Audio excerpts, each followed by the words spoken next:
Happy Monday, everyone. Today we're going to be talking about energy draining part 4, unseen entities and forces. Stay with us.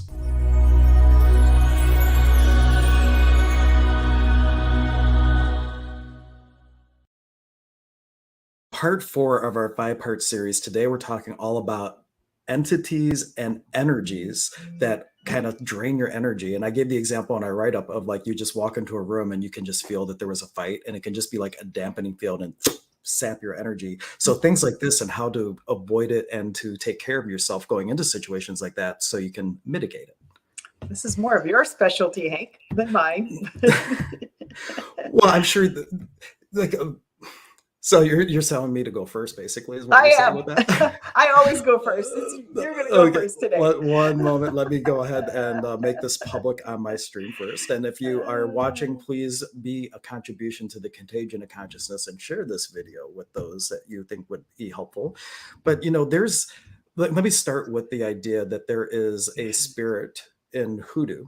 Because I'm a trained hoodoo, it's called a cause spirit, and what it is it's your own projections of like people, places, and things that like. So, say your mom is in spirit, and she's fine and crossed over and everything, but you always think about how mom always judged you. You actually create an entity that's like they call it panoptic gaze in psychology, that you just hear someone nitpicking, and that things like that can start to cause an energy drain, and it's really our own judgments and fragmentation that's causing it. So like we're our own worst enemies in a lot of ways with that. Yeah, that I know about. We do and can create thought form type of entities. So the more you think about something, you start to give it form, and it can be and create kind of an entity type situation.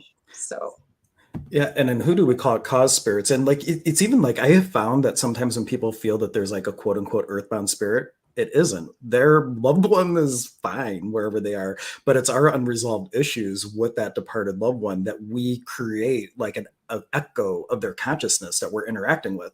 And it's almost like your own need to have closure or whatnot that creates this entity. And then it's like, well, I feel my mom around me, she's so judging. No, your mom in the light is just all loving whatever you're doing and totally supportive. But your own projection of how your mom would have judged you, or how anyone would have judged you, is very real. And then you start interacting with that and it starts depleting energy. So it's like really important, like how much of whatever you're experiencing is of your own creation. Yeah, that's a really interesting point. I describe that to people. Like when your loved one leaves here, I see it as like when a snake sheds skin and it leaves the skin behind, it turn this off. It kind of moves out, and so when that person goes into a higher state, they're, like you said, they're filled with love. They don't have all those negative feelings, emotions, things that are going on. That's not present. So they're in a much bigger, better state to see you in a totally different space. Right. And so like the main thing that we're saying with today's topic with the energy drain from unseen entities, it's really fragmentation of oneself. When you start fragmenting to the past, to the future, to other people, places, or things, and you're not fully present, that's where the energy drain is made possible, because you're basically stepping out of wholeness. And so every place where you're fragmenting, past, present, future, that's one thing. But I wanted to mention one thing too with people crossing into the light. Bashar, which is a channeler that I follow, and also Neil Donald Walsh has written about this in his book Conversations with God. When you pass and you go into the light, you are greeted by everyone you just left behind. There is an aspect of them there already. And so for the person who has departed, they never left you. And so like when it comes to mediumship and things, and sometimes people don't come through, it's like, well, the whole of you would have to leave the other whole of you to come visit just a part of you. And why would you do that unless there's a really big need for it? So a lot of that, like when people aren't coming through with mediumship and things, it's because, well, they're already with you. They're communicating, and there might not be a true need for them to come through to give you a message all the time or whatnot, because they're already with you. They're never been separated. See, this is your specialty. I know. Well, and the questions and comments are welcome. I know I had to throw that in there because like so much of when you do feel an energy sap, well, one, it's also like about letting the energy flow through you, not from you. When you're tapped into source, when you're tapped into your totality, there is an unlimited supply of energy. When you're fragmenting or you're not recognizing yourself as divinity or as like a unity consciousness type thing, then energy comes from you and you feel depleted. So a lot of energy draining is made possible for all of our topics that we've talked about. If you're tapped into that like divine spark within, you will never be depleted because it's an unlimited source. It's just Exactly. convection flows of energy that are occurring. But it's when like you're recognizing that you're separate versus one. Or I really like the concept of namaste. May the God in me greet the God in thee for the highest good. When you can truly embrace that with all aspects around you, not just the people you see, but the entities and the energies that are unseen, there can only be this energetic dance with the universe, and you're not going to feel depleted because it's the energy, not your energy. Correct. You are always connected to source. Yep. And Mary Lee was just saying, love never dies. You know, No, that's the whole idea of spiritualism. If you're familiar with Lilydale or Camp Chesterfield, it's the idea that consciousness is continuous. And that's the how mediumship evolved, was to prove the continuity of life. And then it became this whole other thing that became healing. And initially it was just to say, hey, we live on after this. There's the consciousness is continuous. And now it's turned into something where it can be really healing for people too. yeah, I think humans have a really challenging time with this, um, because we feel like somebody dies and they're gone, and they're not. We have always been, we are, and we always will be. So that's World something without end. Yeah. we forget. We leave this physical body thing that we have, but the essence of who we are still stays, and it can still hear and it can still function.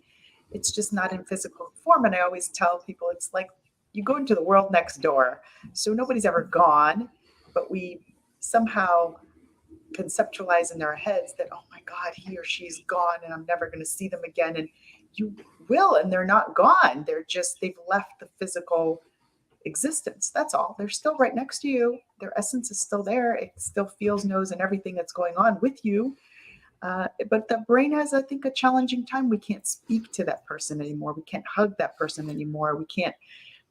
The brain just has a Yeah. challenging time with those I things. like to say, when people pass, we have a preference for their physical preference or their physical presence, Yeah. but like Mhm. consciousness does go on. And if you like, we are like these huge receivers. And like typically when you first start, you might have AM and FM. And then as you develop your intuition and you pick up broadband and you pick up infrared and you can pick up all these bands and frequencies. So when someone passes, the question really becomes, well, what energy could I be? How could I tune my antenna in to have that dialogue with them? And sometimes that comes in dreams.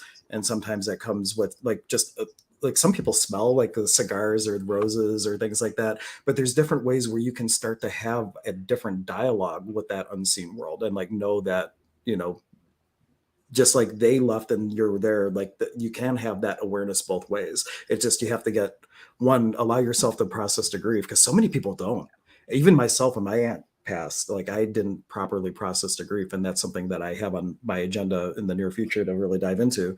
But allowing that grief to occur, like, yeah, I'm acknowledging the physical being is gone, but then moving through that, well, how can this relationship, this creationship, evolve now, because they can do so much more for you. Totally. um in the unseen world, we just have to open ourselves up to the different ways where we can perceive and, you know and really use those energies. They are in a much different state to be able to help you than they were before. Um, Mhm. they can see ahead where Well, you can't. Well, So, I like to say, like, there's that golden tapestry analogy. Like, we're in the mess. Like, yeah, nothing here you can ever make sense of, because we're supposed to have this contextual experience. So it's not going to make sense. But your higher self and your friends in spirit, they are looking at it from a different point of view, and they see the picture of the golden tapestry, but we're behind the tapestry and the mess creating the tapestry. So when you think of perfect. it that Yeah. way Oh my and you gosh. can Yeah. really like get that, it's like, wow, like I could be receiving a lot more guidance and a lot of tools to make different choices. It's just that we have to learn to trust that, because we always think, well, do I really know that? Is this really from spirit, or is this like, just my imagination playing tricks on me? So it is a refinement. And I encourage everyone, like, pick a development circle. Even if you don't want to be a medium, pick something where you can start to develop that intuition, that inner knowing, and you have a lot more ease with your life. Let's see. I see Mark, like our resident comedian is posting something. Well, I let's was see. just thinking of him today. I was like, Well, where's I will put Mark this been? up. This, like, you always have to take things with Mark with a grain of salt because he's like, a professional comedian and everything. But all the people that I knew have passed, their spirits have been pressuring me to pay the money that I owe them. Should I pay them? I'm a bit scared. Money's not existent. Money is just an exchange of energy. Yeah, that is really like money, like in Access, they have the whole how to become money workbook, and money is an energy. We have this tangible thing, but when you get the recognition that prosperity and abundance is way more than money, then you can have a lot more freedom and flexibility in your life. And you can also get over the idea that it can only come to you in a paycheck. And that could be a whole nother conversation. We'll have a money series, but We not need to go back that's to a, that. But yeah, yeah. you're really just paying somebody for the time and the energy of themselves that they are putting into you. I spend time with my clients' charts over the weekends at night. So people think, well, I see you for an hour, and no, I go home sometimes and I think and I research and I'm like, well, maybe this would help. I got to find something for this. And that's time. That's my energy that I'm spending on somebody else, not on me. And so it's just an exchange and a charge, a fee for the energy that we spend or somebody else spends for making us something, building us something, spending time with us. Yeah, that's all. That's all it is. So, yeah. Yeah, and recognize that it doesn't have to be tit for tat. And I give this example. I gave this example a lot over the weekend at an event that I did. It was like a common theme. There's this idea in shamanism called Aini, which means divine reciprocity. And when you're truly being your unique voice in this world, like you just being that is the gift to others, and them being their uniqueness is the gift to you. And I give the example of us and trees. Trees give off oxygen, we give off carbon dioxide, we're in Aini with each other, and it is effortless. Everybody on the stream is breathing and they're not thinking about how they're in Aini with this other aspect of creation. But if you're able to like really just be the gift that you came to be, it's effortless. And it doesn't have to be I give you A and you give me B. No, our gift is just being. And then you just end up being in this energetic dance and dialogue with each other. And not just the people, but this is also how it works with the unseen world. You're in this Aini. It's just a matter of opening yourself up to the awareness and getting over the judgments of people judging you for you. Because so many of us don't step into that uniqueness because we don't want to be judged for who we really are. It's one thing to be judged for who you were taught to be. That's not really you. But it's another thing to be judged for the true you. And to get shedding that is like a paramount thing. That could be a whole nother series. Shedding judgments. We can have a whole stream on that too.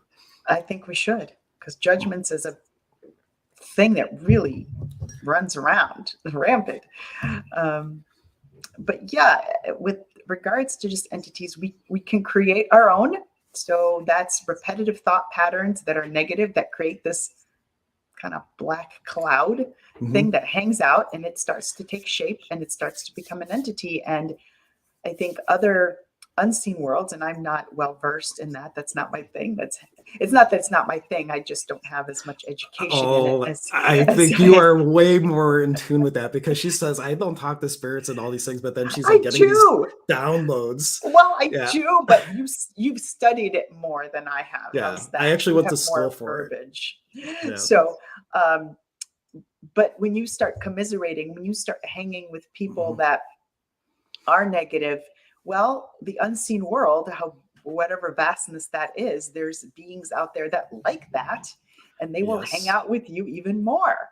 So know that you are always connected to source, know that you are empowered. And the biggest message I think that came through for me this morning, as I kind of sat with every morning, Mondays I sit with this, I'm like, what do people need to hear, is avoid hanging with people that commiserate and pull you down and that validate whatever's going on that's not so good in your life, because you're going to pull in other entities and other energies that are like, oh, this is great.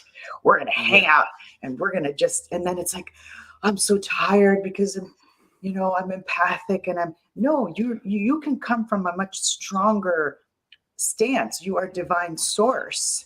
You allow yourself to drop down to a different vibration. So saying that you're really tired because you hang out and your family's dragging you down or your friends are dragging you down, number one, avoid hanging with that.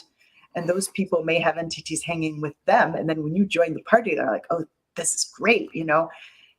Just make a different choice to say, okay, if I have to hang out with these people for this period of time for a picnic or whatever, I'm going to do it. But I'm going to come from a different vantage point. Shine your light, and be much brighter than that, because you are. Yes. And I'm glad you brought up the thing of empaths and different things. The empaths are, and I encourage everyone who identifies with an empath, make a commitment to yourself to evolve from an empath to an Awarian. An empath is aware of a Yeah. lot of stuff, and they look at it through the filters of how they were taught to be in the world and how they were taught to view the world.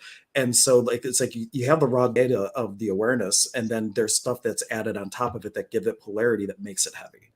When you go to an Awarian, it's like you go to being like your smartphone, that, the phone is not judging my contact list. It's not judging the websites I go to or the apps I download or who Yeah, I it's just texted let it and what go. I texted. It's just raw data. It doesn't care. So, like, if the empath can shift out of the judgment of the things they're aware of, you go from this empath energy to this Awarian energy, and then you're just aware of things and you can make much different choices. But sometimes you're aware of all that stuff, and when you add the polarity to it, it's so off-putting that you start to shut down to those gifts.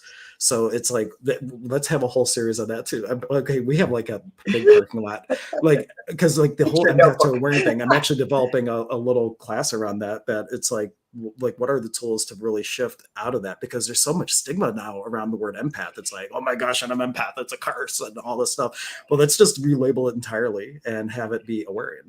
Or sensitive, because people, Sensitive. whoever's on may not know. I don't know why I have an echo. I keep hearing an echo, but I don't know where it's coming from. I mean, I'm plugged in. But anyway, empath now, almost when I hear that term, it's people that come in my office, and I get a lot of empaths that are sensitive, and they're like, oh yeah.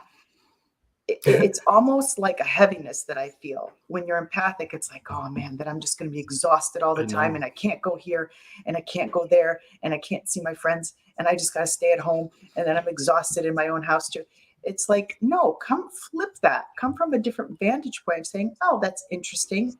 I'm aware of these feelings and these people around me, and I'm aware that this store is feeling kind of funky. So I'm just going to Right. get what I need, and I'm going to get out, and I'm going to bless it with love and light when I leave. Because I am like, Yep. I picture myself now as a powerful being I am more aware than the people like around me. I shouldn't say below me, because, it's not a matter of No, it's around, and it's not a better. rightness or a wrongness. It's like Right. just like in Peru, they don't look at the different levels of consciousness as a wrongness. It's just where you're at, and there's Yeah. benefits to each, and there's Right. some that a level priest can do that a fourth level priest can't, and vice versa. Yeah. So empathic, it has this connotation of heaviness. If I'm sensitive, so I can't go anywhere, and it almost like I feel a black cloud around somebody now when they say they're empathic. I'm like, no, that's an advantage. You have a greater awareness, but don't let that pull you down. And I just can't. I can't go out anywhere because I just feel everything. That makes life difficult, and you're not. You are a divine being of light. You come from God, source, Brahman, whatever you want to call it. That's a really bright light, and you are there to bring others to awareness and to a higher state, because we all have this gift. A lot of us just have forgotten. So Yeah.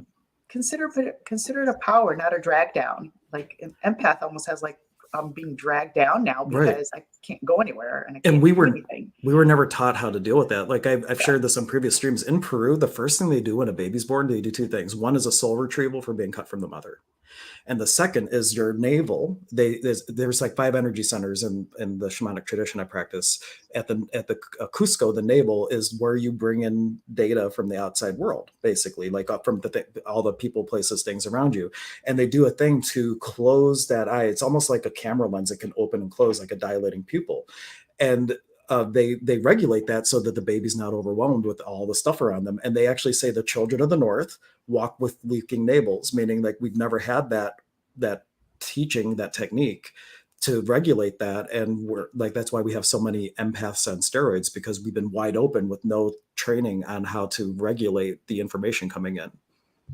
And tell me about these kids. Have you ever gone there and met any of them, or are they more stable than we are? They are very practical people, like the Caro in the mountains. I have not met, well, actually I have met a few Caro That have had virtually. this procedure done. Yeah, and I've actually done that for like there's a couple people who have brought their babies to me that I've done the soul retrieval because like one is like initial abandonment.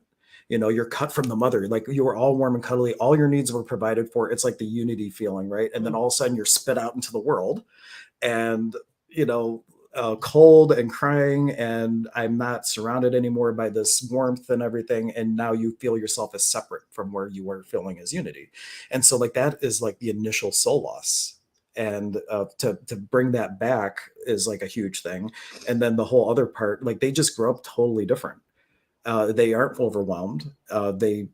They just pull the energy to them that they need to use. Like in my tradition, they're not like journeying, like traveling to the other worlds. It's like you pull into your bubble whatever you need. It's not going through filters. It's a much cleaner way to get information, and it's not going through all the filters between you and the other people. Yeah, it looks like we have some friends tuning in that need to be tuned out. So, I was blocking them. If you're on our YouTube, like there is, well, one, please watch us on YouTube because the algorithm really helps, and all that. But we've had some advertisements for adult services. So if that's your yes, thing, please go over don't to tune into YouTube, and that. like I'm trying to delete them as fast as they're switching accounts. That's not us. No, We but don't. We had that you're hitting it big last week. when like, well, they're probably here because they saw our topic last week about, you know, sex and everything. They're like, this is a Yeah. great place to advertise our No, services. no, not those. Um, but yeah, so it's that would be great if we all had that procedure done. However, we don't live in Peru, so we have to kind of Well, you can come to navigate. your local shaman and like you Oh can learn yeah, these yes, things. it's true. You Yeah, could go to him. absolutely. Not Though this question. yeah, Okay. but I am in between offices. I did finally get an update. Mid-July is the official like firm Yeah, move-in I was date. going to So ask. Okay, cool, yeah, so we shall see. cool. Let's see. What else? Is there anything else super alive? Let's see. We got Mark talking about candy stores, saying candy stores and casinos feel blessed with abundance of receiving when I leave their locations, meaning that he loses his money. Yeah, but really, when you do pay bills though, because you know, Mark, I love taking your stuff and like turning it around. When you're writing your check to electric bill, or if you're buying your candy or whatever, being in this space of I'm so grateful I have this money to buy this thing, and you're putting your focus on the gratitude of the money versus I don't have enough and I wish I could get more. Energy flows where your attention goes, and to focus on the positives versus the negatives. And that is Satan, by the way, seeing anything as negative. That is what the universe focuses on. So you're focused on being grateful for the money, maybe more money comes. You know, so there's some truth to that you can feel abundant if you're in the right mindset. Yeah, just be it. Yeah.